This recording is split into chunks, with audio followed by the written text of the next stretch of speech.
Hi, அஸ்ஸலாமு அலைக்கும். அதாவது சில நேரங்களில் சில மனிதர்கள் நம்மளை அப்படியே உலுக்கிட்டு போயிடறாங்க, நம்மளை உடச்சிட்டு போயிடறாங்க. நம்ம ஏற்கனவே லைஃப்பில் நிறைய கஷ்டத்தாலையும் துன்பத்தாலையும் உடஞ்சி சுக்குநூறாக தான் நம்ம இருப்போம் நம்மளோட லைஃப்பில்.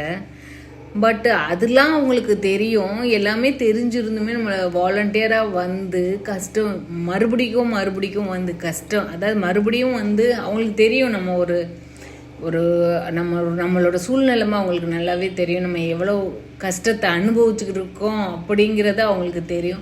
நம்ம இருந்தாலும் நம்ம லைஃப்பை ஸ்மூத்தாக கொண்டுட்டு போயிட்டுருக்குறோம்னா அது மேலே இருக்க இறைவனுடைய பெரும் கிருபையாலும். ஸோ அவங்களுக்கு நல்லாவே தெரிஞ்சும் நம்மளை அவ்வளோ கஷ்டப்படுத்திட்டு உலுக்கிட்டு கஷ்டத்தை கொடுத்துட்டு நம்ம மேலே ப்ளேம் பண்ணிட்டு போகிறாங்க.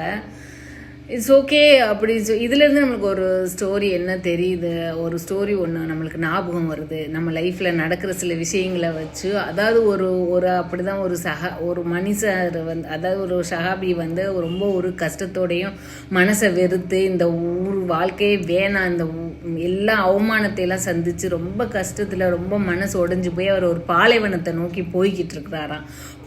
அந்த பாலைவனத்தில் அவர் போய்கிட்டே ரொம்ப விரக்தியோடு அவர் நடந்து போய்கிட்டே இருக்கிற அந்த சமயத்தில் கொஞ்சம் தூரத்தில் அவர் போக போக அவர் ரொம்ப மனசை வெறுத்து இந்த ஊர் வேணாம், அவர் அந்த மாதிரி போயிட்டு இருக்கும்போது அவர் ஃபேஸை பார்க்கணும்னு ஆசைப்படுறா. அப்போ அங்கே ஒரு சூஃபி நின்றுட்டு இருக்காங்க. அந்த சூஃபிட்ட போய் கேட்குறாரு, உங்ககிட்ட கண்ணாடி இருக்கா அப்படின்னு சொல்லி, ஏன் இவ்வளோ மோசமாக இவ்வளோ டயர்டாக இருக்கிறீங்க, இவ்வளோ இதுவாக இருக்கிறீங்க, என்ன பிரச்சனைன்னு அந்த சூஃபி கேட்டிருக்காரு. அப்போ அவர் சொல்லியிருக்காரு, இந்த மாதிரி எனக்கு பல அவமானங்கள் பல கஷ்டத்துலேயும் பல மன வருத்தத்துலேயும் நான் இருக்கிறேன், நான் அந்த பாலைவனத்தில் நான் வெறுத்து போய் நான் வெளியில் வந்துட்டேன் அப்படின்னு சொல்லிட்டு அவர் சொல்கிறாரு.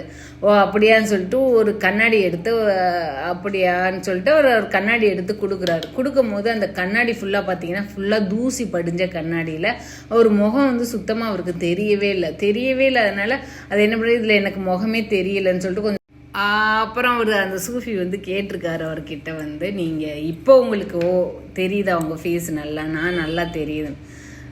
இதே மாதிரி தான் உங்கள் வாழ்க்கையில் வர உங்களை நோக்கி வர விமர்சனங்களும் உங்களை நோக்கி வர துன்பங்களும் உங்களை நோக்கி வர அவமானங்களும் அசிங்கங்களும் எல்லாமே இந்த தூசி படிஞ்ச கண்ணாடி மாதிரி தான்.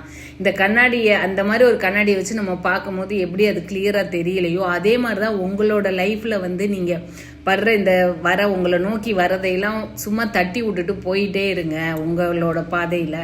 அப்போ உங்களுக்கு ஒரு தெளிவு கிடைக்கும் அப்படின்னு சொல்லிட்டு அந்த சூஃபி சொன்னாராம் ஃப்ரெண்ட்ஸ். ஸோ இந்த மாதிரி நம்மளோட சூழ்நிலைமையில் இந்த லைஃப்பில் நம்மளுக்கு இந்த மாதிரிலாம் நடக்குதே அப்படின்னு நம்ம நினைக்கும் போது இந்த மாதிரி